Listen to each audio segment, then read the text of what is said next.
आज उत्तर प्रदेश का बजट पेश हुआ है। हेल्थ सेक्टर पर 12,650 करोड़ का बजट आया है। अभी जैसा अभी हमने डिस्कस किया डॉक्टर साहब से। लेकिन इसके साथ-साथ एक खबर है जिसने हमें सोचने में मजबूर कर दिया है। यह खबर लगभग 2 बार आई है, नकली दवाइयों को लेकर। एक अखबार ने छापा, चीन से ट्रेनिंग ली और नकली दवाइयाँ बनाने लगा। पिछले महीने भी खबर आई थी कि नकली दवाइयाँ यानी जेनेरिक दवाइयों में भी धांधलेबाजी हुई थी और काफ़ी करोड़ों की दवाइयाँ यहाँ पर नकली पकड़ी गई थी। लेकिन गिरफ्तारी किसी की नहीं हुई। इस बार एक गिरफ्तारी हुई है नकली दवाइयों को लेकर। कैंसर, डॉक्टर साहब कितना चैलेंजिंग है आपके लिए इलाज करना? आप तो प्रिस्क्राइब कर रहे हैं, मेडिसिन लिख रहे हैं, लेकिन पेशेंट बाहर जाता है, दवाइयाँ नकली। वो देखिए, कैंसर जो एक घातक रोग है, जानलेवा रोग है, उसकी दवाइयाँ अगर नकली होंगी तो 100% हम ये मान के चलते हैं कि मरीज को मरना ही है। क्योंकि उसको कोई आराम नहीं होगा और डॉक्टर क्या सोचेगा कि ये साल्ट इसमें अच्छा काम नहीं कर रहा है। वो किसी दूसरे साल्ट के बारे में सोचेगा, लेकिन दूसरा साल्ट भी महंगा मिलेगा और वो भी नकली मिलेगा, तो उसका मरीज तो ठीक नहीं हुआ। अब इसमें किसका फॉल्ट है? इसमें वही सवाल है। अल्टीमेटली जो फॉल्ट है वो डॉक्टर के ऊपर आएगा कि ये डॉक्टर काबिल नहीं है, ये इलाज नहीं कर सकता है, इसने इसने अच्छी दवाइयाँ नहीं दी हैं, बीमारी ठीक नहीं हुई है। इसी के चलते जो अभी बीच में कफ सिरप वाली बात आई थी जो इंटरनेशनल लेवल पे उछली थी, उसमें भी जांच चल रही है, उसमें कुछ विदेश में बच्चे मर गए थे।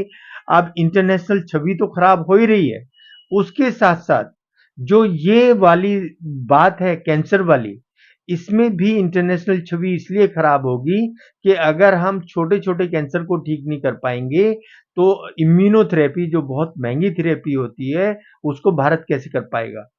इसमें एक सवाल उठ रहा है, जैसे भी मैंने शुरू में कहा ज़िक्र किया आपसे कि जेनेरिक मेडिसिन्स उसमें भी धांधलेबाज़ी, उसमें भी नकली दवाइयाँ पकड़ी गई। फिर लोकल ब्रांडेड मेडिसिन उसमें भी नकली दवाइयाँ हैं। अभी हाल ही में कुछ दिन पहले एक कैंसर हॉस्पिटल का उद्घाटन हुआ है, जिसके अंदर अनुराग ठाकुर से लेकर राज्यसभा सांसद अनिल अग्रवाल, सांसद वीके सिंह, मेयर और सारे विधायक और पूरी बीजेपी ब्रिगेड वहाँ मौजूद थी और उसके कुछ दिन बाद ही ये नकली दवाइयों वाली बात आ जाती है कैंसर की।